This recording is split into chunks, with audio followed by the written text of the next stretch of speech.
In the dim chill of an autumn morning, before even the roosters dared to crow, a thick, motionless fog settled over the countryside near the village of Maisoncelles. It was October 24th, 1415. The fields, soaked from nights of steady drizzle, clung to the boots of marching men like a jealous spirit. They were Englishmen, exhausted and far from home, led by their young but iron-willed king, Henry V. This was not the beginning of their campaign, nor yet the end. Rather, it was one of those in-between days, the kind that never makes the poetry, the kind full of aching joints and empty stomachs. Their bread was stale, their ale sour, and their clothes damp from days spent trudging through foreign mud. Many were ill, many more were frightened. The road ahead was uncertain, and they had only God and the king to follow. Yet they marched, quietly, steadily. Horses snorted, leather creaked, iron chimed softly against iron. The banners, sagging with moisture, still bore St. George's cross, but none held them high. They drooped like tired arms after a day too long. Some men whispered prayers, others muttered curses. Most just breathed, slow and rhythmic, like wind through a sleeping forest.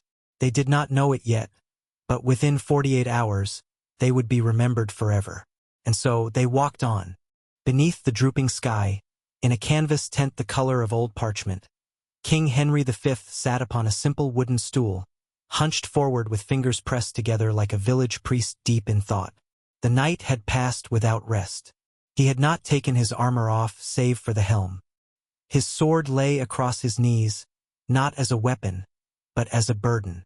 The candle beside him flickered without sound, casting long, slow-moving shadows on the tent walls. Outside, the English army stirred, not with haste but in that sluggish rhythm of men who expect death before daylight. They did not need fanfare. They did not seek glory. They had dysentery, hunger, and soaked socks. Yet the king had something more: words. Not loud words shouted across battlements, but quiet ones. Intimate, thoughtful. He summoned his captains one by one and spoke to them not as a sovereign, but as a man. "No retreat," he whispered. "No ransom. If we die as Englishmen." Some looked away, afraid to meet his gaze.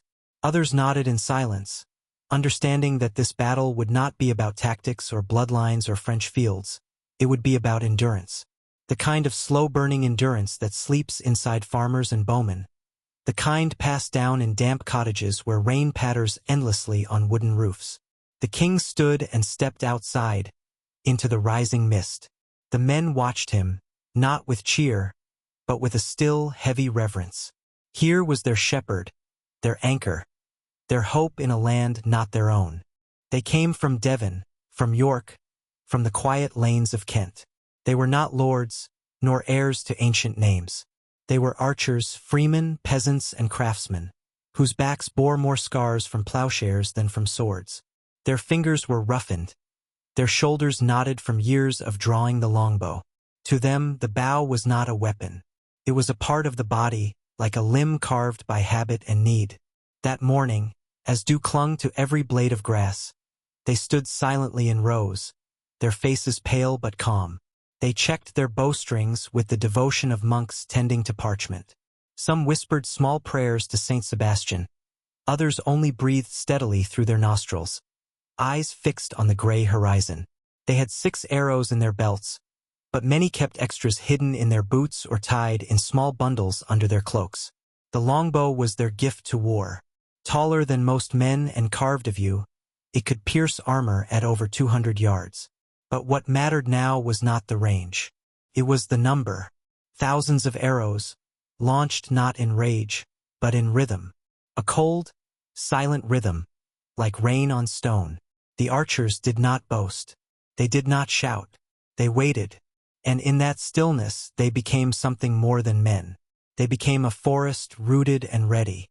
And when the French would come, as they surely would, the air would sing with English wood. Until then, the archers remained quiet, watching, listening, waiting. To the east, beyond the reach of English ears, the French army stirred beneath banners heavy with gold and pride.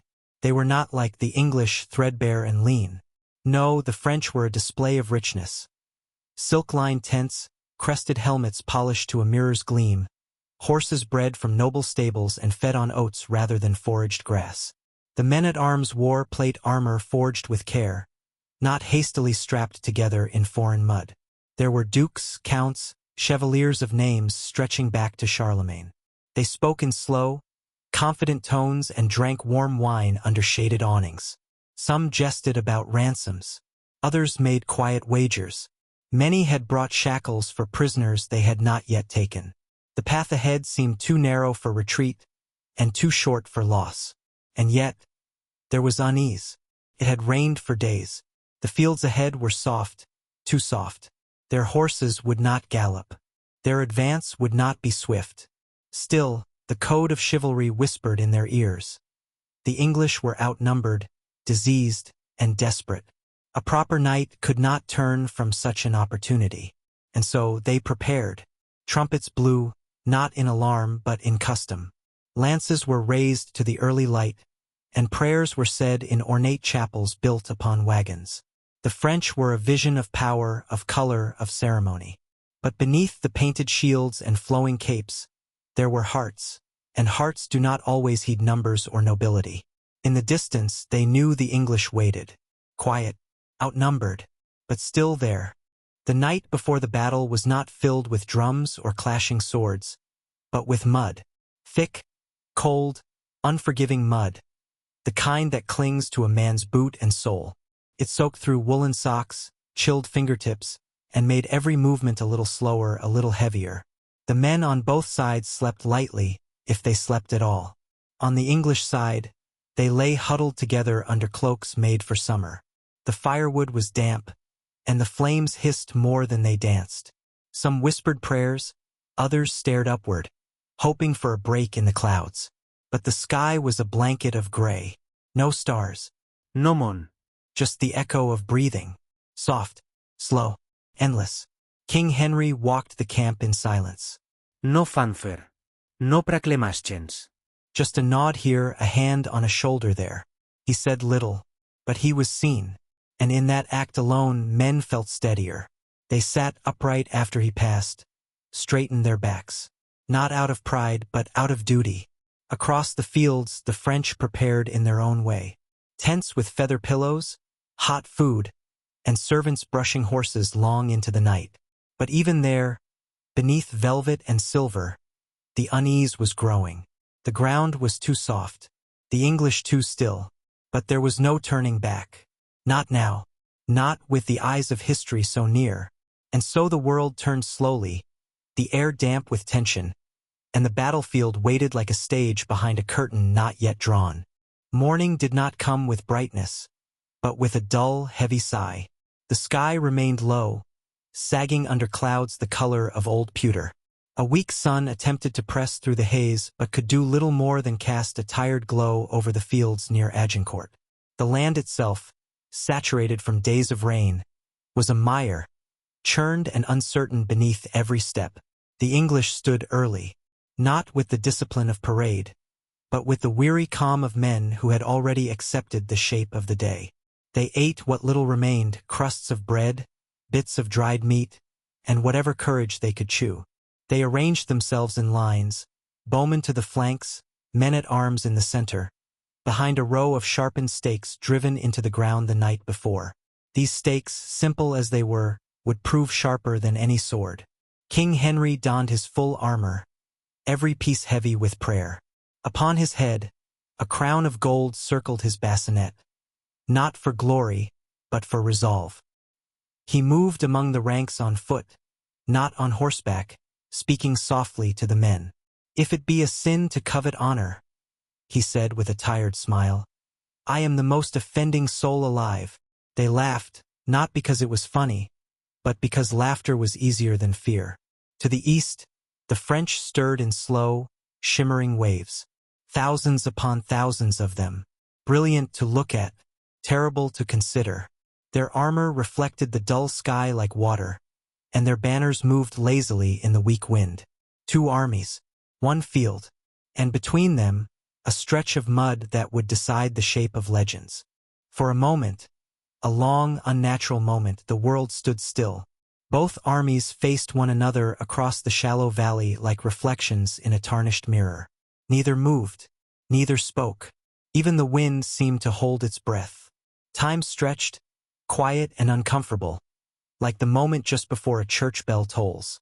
It was a silence so dense, even the crows circling overhead refrained from cawing. The earth beneath their boots squelched with the memory of rain, but not a single footstep broke the stillness. On the English side, archers gripped their bows, fingers twitching as if already reaching for arrows. Some looked at the ground, others at the sky. A few dared glance across the field toward the glittering mass of French armor. They could see the movement of horses shifting under armored riders, standards fluttering, spears upright like a forest of iron. The French were waiting for the command to advance. Their lines swelled with knights and squires, men on foot and horseback, packed tightly together in proud disorder. They had the numbers, the confidence, the code of chivalry etched into every breastplate. Yet even there, in the gleam of banners and silver, silence pressed like a hand over the mouth of fate. King Henry stood at the center of his line, sword not yet raised, eyes fixed ahead. No roar of courage came, no great oration, only a deep, still breath shared by thousands of men who might never speak again. And then, in that unbearable hush, a single English bowstring creaked. The battle had not yet begun, but the silence had ended. It was not a trumpet, nor a scream, nor a thundering charge that began the Battle of Agincourt. It was an arrow, one arrow silent and solitary, arched high into the gray sky. No shout accompanied it. No fanfare. Just a soft creak of you and the whisper of flight. It vanished for a heartbeat, then reappeared, falling like a needle from the heavens, finding its place among the French ranks with a quiet, almost forgettable thud. Then came the second, then the third, and then the sky darkened. Thousands of arrows flew in waves, not loosed in rage but with a practiced rhythm. One volley after another, like rain falling sideways. English archers, their feet set in the soft soil, moved as one body. Draw, anchor, loose, repeat. No time for words, no need for orders. The longbow had no mercy, and neither did the men who knew how to wield it. Across the field, the French line jolted. Horses reared. Men cried out in pain or surprise. Shields lifted. Armor clanged. The sky was filled with a forest of descending shafts, hissing through the air and slamming into steel, leather, flesh, and earth. It was not chaos, not yet, but disruption. The kind that shakes confidence, that makes a knight think not of glory, but of survival. Some French soldiers began to press forward, urged on by honor and command. But each step through the mud was a struggle. Heavy armor sank into the wet ground. Horses kicked and stumbled. And still the arrows came. The English had not moved. They stood behind their stakes, calm, controlled, archers in steady rows, loosing death like monks reciting prayers. The battle had begun, not with fury, but with rain.